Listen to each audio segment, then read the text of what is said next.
666. The World Economic Forum, WEF, met this week in Davos, Switzerland for the first time in person since January 2021. Having been postponed several times, this is the first springtime iteration of the WEF. It's kind of interesting to see it, and there's no snow on the ground. And this year's theme is, quote, history at a turning point of government policies and business strategies, unquote.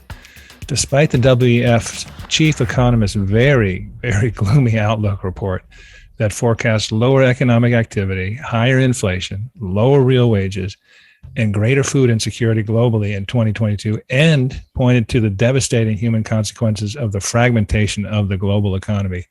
Despite this, it has been sort of a coming out party for Saudi Arabia. And not only because Saudi Arabia branded multiple cafes along the main drag in Davos, which I gather is a thing, including one bearing Crown Prince Mohammed bin Salman's name.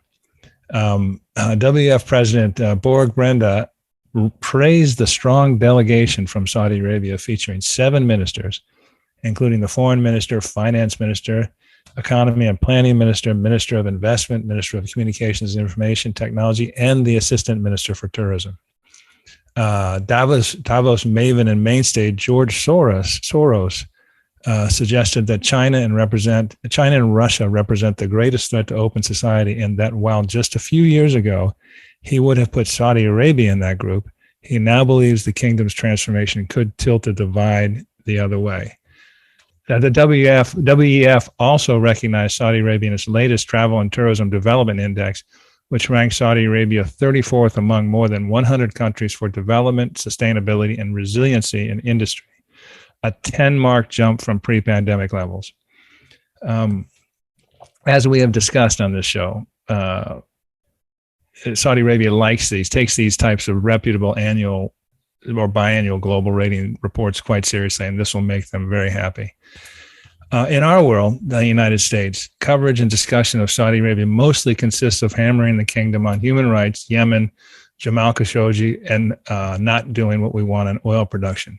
In Davos, the focus has been on Saudi Arabia as an economic bright spot in a dismal global picture, a country with the world's second highest projected rate of growth in 2022, one that is rapidly and substantially transforming its economy and society, a G20 member that will surpass $1 trillion in GDP this year for the first time, and is working to move up from the world's 19th largest economy to 15th by 2030. One that aspires to be a global player, not just a regional or Arab leader. And I suspect that this has been a very refreshing and uplifting week in Switzerland for Saudi leadership. It was quite the lineup of ministers. It looks like at least 5 ministers from Saudi Arabia were there. There was a panel moderated by the CEO of APCO Worldwide that featured all of these ministers on one panel discussing Vision 2030 and what's ahead. I think the word that you used, Richard, was bright spot. I think that's a perfect word for that.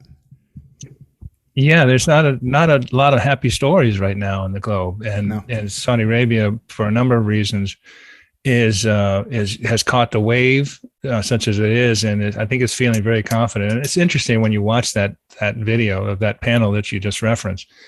You know how they, number one, they're all extremely competent, very articulate, very confident in their presentation, but they're all on the same page.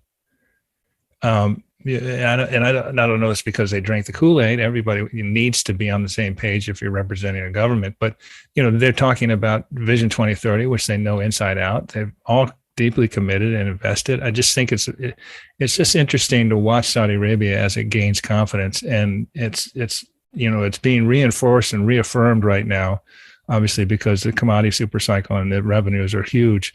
But also because it's, handled the pandemic so well, the economy is growing, it's diversifying. They're achieving a lot of their goals, their metrics as they move towards 2030 in terms of the Vision 2030. The confidence is palpable.